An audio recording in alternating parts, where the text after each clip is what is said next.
ನಮಸ್ಕಾರ. ಎನ್ಆರ್ಪುರ ಸುದ್ದಿ ಸಮಾಚಾರಕ್ಕೆ ಸ್ವಾಗತ. ಇಂದು ಮಂಗಳವಾರ. ನಾನು ಭಾಗ್ಯ ನಂಜುಂಡಸ್ವಾಮಿ. ಸುದ್ದಿಗಳ ವಿವರ. ಸಿಪ್ಪೆ ತೆಗೆದ ಒಂದು ತೆಂಗಿನಕಾಯಿ ಅಬ್ಬಬ್ಬ ಎಂದರೆ 600ರಿಂದ 700 ಗ್ರಾಂ ತೂಕದವರೆಗೆ ಬರಬಹುದು. ಆದರೆ ತಾಲೂಕಿನ ಬಿಎಚ್ ಕೈಮರದ ಎಂವಿ ರಾಜೇಂದ್ರ ಕುಮಾರ್ ಅವರ ತೆಂಗಿನ ತೋಟದಲ್ಲಿ ಕಿತ್ತ ತೆಂಗಿನಕಾಯಿಗಳ ಪೈಕಿ ಸಿಪ್ಪೆ ತೆಗೆದ ಒಂದು ತೆಂಗಿನಕಾಯಿಯು 1 ಕೆಜಿ 100 ಗ್ರಾಂ ತೂಕವಿದ್ದು ದಾಖಲೆಯಾಗಿದೆ. ಈ ಬಗ್ಗೆ ಬಿಎಚ್ ಕೈಮರದ ಎಂವಿ ರಾಜೇಂದ್ರ ಕುಮಾರ್ ಎನ್ಆರ್ಪುರ ಸುದ್ದಿ ಸಮಾಚಾರದೊಂದಿಗೆ ಮಾತನಾಡಿ, ಸಾಮಾನ್ಯವಾಗಿ ನಮ್ಮ ತೋಟದಲ್ಲಿ 550 ಗ್ರಾಂನಿಂದ 600 ಗ್ರಾಂ ತೂಕದ ತೆಂಗಿನಕಾಯಿ ಬರುತ್ತಿತ್ತು. ತಿಪಟೂರು, ಅರಸೀಕೆರೆ, ಚನ್ನರಾಯಪಟ್ಟಣ, ಚಿಕ್ಕನಾಯಕನಹಳ್ಳಿ ಭಾಗದಲ್ಲಿ ಒಂದು ತೆಂಗಿನಕಾಯಿ 650ರಿಂದ 700 ಗ್ರಾಂ ತೂಕ ಬರಲಿದೆ. ಅಪರೂಪ ಎಂಬಂತೆ ಇದೇ ಮೊದಲ ಬಾರಿಗೆ ನಮ್ಮ ತೆಂಗಿನ ತೋಟದ ಒಂದು ಮರದಲ್ಲಿ ಬಿಟ್ಟ ಎಲ್ಲ ತೆಂಗಿನಕಾಯಿಗಳು ಉತ್ತಮ ತೂಕ ಬಂದಿದೆ. ಪ್ರತಿ ತೆಂಗಿನಕಾಯಿಯು 700ರಿಂದ 800 ಗ್ರಾಂ ತೂಕ ಬಂದಿದೆ. ಆದರೆ ಒಂದು ತೆಂಗಿನಕಾಯಿ ಮಾತ್ರ 1 ಕೆಜಿ 100 ಗ್ರಾಂ ತೂಕ ಬಂದಿದೆ ಎಂದರು. ಪ್ರಸ್ತುತ 1 ಕೆಜಿ ತೆಂಗಿನಕಾಯಿ ಬೆಲೆಯೇ 80 ರೂಪಾಯಿ ಇದೆ. ಆ ಪ್ರಕಾರ ಈ ತೆಂಗಿನಕಾಯಿ ಬೆಲೆ 80 ರೂಪಾಯಿಗೂ ಮೀರಿದೆ ಎಂದರು. ನೋಡಿ, ಈ ಕಾಯಿ ನಮ್ಮಲ್ಲಿ ಬೆಳೆದಿದ್ದು ವಿಶೇಷ ಏನಂದರೆ 1 ಕೆಜಿ 100 ಗ್ರಾಮ್ ತೂಗುತ್ತೆ ಈ ಕಾಯಿ. ಈಗ ಸರ್ವೇಸಾಮಾನ್ಯವಾಗಿ ನಮ್ಮ ತೋಟದ ಕಾಯಿ 550 ಗ್ರಾಮಿಂದ 600 ಗ್ರಾಮ್ ತೂಗೋದು ಸಹಜ. ಆದರೆ ಈ ವಿಶೇಷ ಏನಂದರೆ ಕರ್ನಾಟಕ ರಾಜ್ಯ ಅಡಿಕೆ ಸಹಕಾರ ಸಂಘಗಳ ಸಹಕಾರ ಮಹಾಮಂಡಳದ ವೃತ್ತಿಪರ ನಿರ್ದೇಶಕರನ್ನಾಗಿ ಎಡಗೆರೆ ವೈಎಸ್ ಸುಬ್ರಹ್ಮಣ್ಯ ಅವರನ್ನು ನೇಮಕ ಮಾಡಲಾಗಿದೆ. ರಾಜ್ಯ ಅಡಿಕೆ ಸಹಕಾರ ಸಂಘಗಳ ಸಹಕಾರ ಮಹಾಮಂಡಳದ ಉಪಾಧ್ಯಕ್ಷ ಸೂರ್ಯನಾರಾಯಣ್ ಅವರು ಈ ಬಗ್ಗೆ ಎಡಗೆರೆ ವೈಎಸ್ ಸುಬ್ರಹ್ಮಣ್ಯ ಅವರಿಗೆ ನೇಮಕಾತಿ ಪತ್ರದಲ್ಲಿ ತಿಳಿಸಿದ್ದಾರೆ. ನೇಮಕಾತಿ ಪತ್ರದಲ್ಲಿ ತಾವು ಅಡಿಕೆ ಮಹಾಮಂಡಳದ 5 ವರ್ಷದ ಅವಧಿಯಲ್ಲಿ ಅಧ್ಯಕ್ಷರಾಗಿ ಪ್ರಾಮಾಣಿಕ ಸೇವೆ ಸಲ್ಲಿಸಿರುತ್ತೀರಿ. ತಮ್ಮ ಸೇವಾ ಅವಧಿಯಲ್ಲಿ ಮಹಾಮಂಡಳವನ್ನು ಉತ್ತಮ ರೀತಿಯಲ್ಲಿ ನಡೆಸಿದ್ದು, ಈ ಬಗ್ಗೆ ನಮ್ಮ ಆಡಳಿತ ಮಂಡಳಿಯು ಪ್ರಶಂಸೆ ವ್ಯಕ್ತಪಡಿಸಿದ್ದು, ತಮ್ಮ ಕಾರ್ಯಕ್ಕೆ ಅನಂತ ಧನ್ಯವಾದಗಳನ್ನು ತಿಳಿಸುತ್ತೇವೆ. ಅಲ್ಲದೆ ರಾಜ್ಯ ಅಡಿಕೆ ಸಹಕಾರ ಮಹಾಮಂಡಳದ ಈ ಆಡಳಿತ ಮಂಡಳಿಗೆ ತಮ್ಮನ್ನು ವೃತ್ತಿಪರ ನಿರ್ದೇಶಕರನ್ನಾಗಿ ಮಾಡಿಕೊಳ್ಳಬೇಕು ಎಂದು ಅಡಿಕೆ ಸಹಕಾರ ಸಂಘಗಳ ಮಹಾಮಂಡಳದ ಆಡಳಿತ ಮಂಡಳಿಯ ಸಭೆಯಲ್ಲಿ ತೀರ್ಮಾನಿಸಲಾಗಿದೆ. ತಾವು ಒಪ್ಪಿಗೆ ಸೂಚಿಸಿ ತಮ್ಮ ಸಲಹೆ ಸಹಕಾರವನ್ನು ಎಂದಿನಂತೆ ನೀಡಬೇಕು ಎಂದು ಕೇಳಿಕೊಳ್ಳುತ್ತೇವೆ ಎಂದಿದ್ದಾರೆ. ಯುವಕರು ಗ್ರಾಮೀಣ ಕ್ರೀಡೆಗಳಿಗೆ ಹೆಚ್ಚು ಒತ್ತು ನೀಡಬೇಕು ಎಂದು ಶೆಟ್ಟಿಕೊಪ್ಪ ಸ್ಪೋರ್ಟ್ಸ್ ಕ್ಲಬ್ನ ಗೌರವ ಸಂಚಾಲಕ ಎನ್ಎಂ ಕಾಂತರಾಜ್ ಸಲಹೆ ನೀಡಿದರು.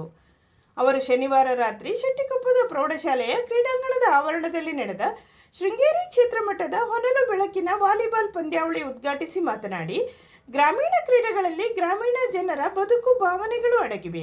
ಅವುಗಳನ್ನು ಗೌರವಿಸಿ ಉಳಿಸಿ ಬೆಳೆಸಬೇಕಾಗಿರುವುದು ಕ್ರೀಡಾಪಟುಗಳ ಕರ್ತವ್ಯವಾಗಿದೆ ಎಂದರು. ಕಡಹಿನಬೈಲು ಗ್ರಾಮ ಪಂಚಾಯಿತಿ ಸದಸ್ಯರಾದ ಎಬಿ ಮಂಜುನಾಥ್, ಗ್ರಾಮ ಪಂಚಾಯಿತಿ ಸದಸ್ಯೆ ವಾಣಿ ನರೇಂದ್ರ ಮಾತನಾಡಿದರು. ಕಾರ್ಯಕ್ರಮದ ಅಧ್ಯಕ್ಷತೆಯನ್ನು ವಾಲಿಬಾಲ್ ಕ್ರೀಡಾಪಟು ಬಿಎಲ್ ನಿಶಾಂತ್ ವಹಿಸಿದ್ದರು. ಕಾರ್ಯಕ್ರಮದಲ್ಲಿ ಎನ್ಆರ್ಪುರದ ವಿಎಸ್ಎಸ್ನ ಉಪಾಧ್ಯಕ್ಷ ಅಜಂತ, ಹಿರಿಯ ಕ್ರೀಡಾಪಟು ಬಾಳೆಮನೆ ಅಜಂತ, ಬರ್ಕ್ಮನ್ ಸ್ಪೋರ್ಟ್ಸ್ ಕ್ಲಬ್ನ ಮಾಜಿ ಅಧ್ಯಕ್ಷ ಎಲ್ದೋ, ಕರಗಂತ ಸ್ಪೋರ್ಟ್ಸ್ ಕ್ಲಬ್ನ ಕಾರ್ಯದರ್ಶಿ ಸಾಜು ಉಪಸ್ಥಿತರಿದ್ದರು. ವಾಲಿಬಾಲ್ ಪಂದ್ಯಾವಳಿಯಲ್ಲಿ 15 ತಂಡಗಳು ಭಾಗವಹಿಸಿದ್ದವು.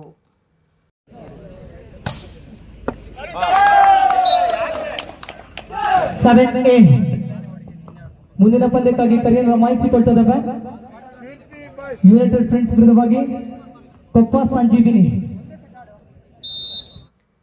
ರೋಗಿಗಳ ಕಾಯಿಲೆ ಗುಣಪಡಿಸುವಲ್ಲಿ ಶುಶ್ರೂಷಕಿಯರ ಪಾತ್ರ ಪ್ರಮುಖವಾಗಿದೆ ಎಂದು ತಾಲೂಕು ಸಾರ್ವಜನಿಕ ಆಸ್ಪತ್ರೆ ಮಂಡಳಿಯ ವೈದ್ಯಾಧಿಕಾರಿ ಡಾಕ್ಟರ್ ನರಸಿಂಹಮೂರ್ತಿ ಹೇಳಿದರು. ಅವರು ಶುಕ್ರವಾರ ಪಟ್ಟಣದ ಸಾರ್ವಜನಿಕ ಆಸ್ಪತ್ರೆಯಲ್ಲಿ ಸೀನಿಯರ್ ಚೇಂಬರ್ ಇಂಟರ್ನ್ಯಾಷನಲ್ ವತಿಯಿಂದ ಆಯೋಜಿಸಿದ್ದ ಅಂತಾರಾಷ್ಟ್ರೀಯ ದಾದಿಯರ ದಿನಾಚರಣೆ ಕಾರ್ಯಕ್ರಮದ ಅಧ್ಯಕ್ಷತೆ ವಹಿಸಿ ಮಾತನಾಡಿದರು. ಮುಖ್ಯ ಅತಿಥಿಯಾಗಿದ್ದ ಸೀನಿಯರ್ ಚೇಂಬರ್ ಇಂಟರ್ನ್ಯಾಷನಲ್ನ ತಾಲೂಕು ಘಟಕದ ಅಧ್ಯಕ್ಷ ಎಸ್ ಜಗದೀಶ್ ಮಾತನಾಡಿ, ಶುಶ್ರೂಷಕಿಯರ ಸೇವೆ ಕಷ್ಟಕರವಾಗಿದ್ದು, ಈ ವೃತ್ತಿಯಲ್ಲಿ ರೋಗಿಗಳ ಆರೈಕೆಗೆ ತಾಳ್ಮೆ ಬಹಳ ಮುಖ್ಯವಾಗಿದೆ ಎಂದರು. ಸಭೆಯಲ್ಲಿ ಅರವಳಿಕೆ ತಜ್ಞ ಡಾಕ್ಟರ್ ವೀರಪ್ರಸಾದ್, ನೇತ್ರ ತಜ್ಞೆ ಡಾಕ್ಟರ್ ಶ್ರೀರಂಜನಿ, ಮಕ್ಕಳ ತಜ್ಞ ವೈದ್ಯ ಡಾಕ್ಟರ್ ಪ್ರಭು, ಸೀನಿಯರ್ ಚೇಂಬರ್ ಇಂಟರ್ನ್ಯಾಷನಲ್ನ ತಾಲೂಕು ಘಟಕದ ಕಾರ್ಯದರ್ಶಿ ಕೃಷ್ಣಮೂರ್ತಿ, ನಿಕಟಪೂರ್ವ ಅಧ್ಯಕ್ಷ ಕೆಆರ್ ನಾಗರಾಜ್ ಪುರಾಣಿಕ್, ನಿಕಟಪೂರ್ವ ಕಾರ್ಯದರ್ಶಿ ವಿದ್ಯಾನಂದ್, ತಾಲೂಕು ಆರೋಗ್ಯ ಶಿಕ್ಷಣಾಧಿಕಾರಿ ಪಿಪಿ ಬೇಬಿ ಇದ್ದರು. ವಿಶ್ವ ಶುಶ್ರೂಷಕಿಯರ ದಿನಾಚರಣೆ ಅಂಗವಾಗಿ ಶುಶ್ರೂಷಕಿಯರಾದ KV Annie, Sona Mathew, Deepti Antony, Soumya Scaria, BM Swagat, Joel Paul ಅವರನ್ನು ಸನ್ಮಾನಿಸಿ ಗೌರವಿಸಲಾಯಿತು. ದರ್ಗಾಯೆ ಹಜರತ್ ಹಯಚ್ಚ ವಲಿ ಅಲೈ ಅವರ 136ನೇ ವಾರ್ಷಿಕ ಉರುಸ್ ಸಮಾರಂಭವು ಸೋಮವಾರ ನಡೆಯಿತು. ಮಧ್ಯಾಹ್ನ ಹಾಜಿ ಅಬ್ದುಲ್ ಸಮದ್ ಸಾಬ್ ಅವರ ಮನೆಯಿಂದ ಗಂಧೋತ್ಸವ ಮೆರವಣಿಗೆ ಹೊರಟು ಪ್ರವಾಸಿ ಮಂದಿರದ ಸಮೀಪದಲ್ಲಿರುವ ಹಜರತ್ ಹಯಾತ್ ಶಾ ವತಿ ದರ್ಗಾ ತಲುಪಿತು.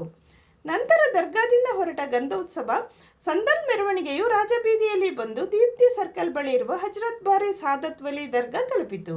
ಅಲ್ಲಿ ಪ್ರಾರ್ಥನೆ ಸಲ್ಲಿಸಿ ಅಲ್ಲಿಂದ ವಾಪಸ್ಸು ಹಜರತ್ ಹಯಾತ್ ಶಾ ವಲಿ ದರ್ಗಾ ತಲುಪಿತು.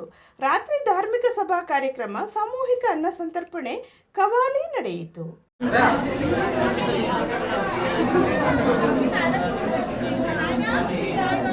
ಬದಲಾಯಿಸಲಿಕ್ಕೆ ಯಾವುದೇ ಶಕ್ತಿಯಿಂದಲೂ ಸಾಧ್ಯ ಇಲ್ಲ. ನಮ್ಮ ಧರ್ಮವನ್ನು ನಾವು ಕಾಪಾಡಿಕೊಳ್ಬೇಕಾಗತ್ತೆ. ನಮ್ಮ ಧರ್ಮ ನಮಗೆ ರಕ್ಷಣೆಯನ್ನು ಕೊಡುತ್ತೆ, ನಮಗೆ ಶಾಂತಿ ನೆಮ್ಮದಿ ಕೊಡ್ತಕ್ಕಂಥದ್ದು. ವಂದನೆಗಳು.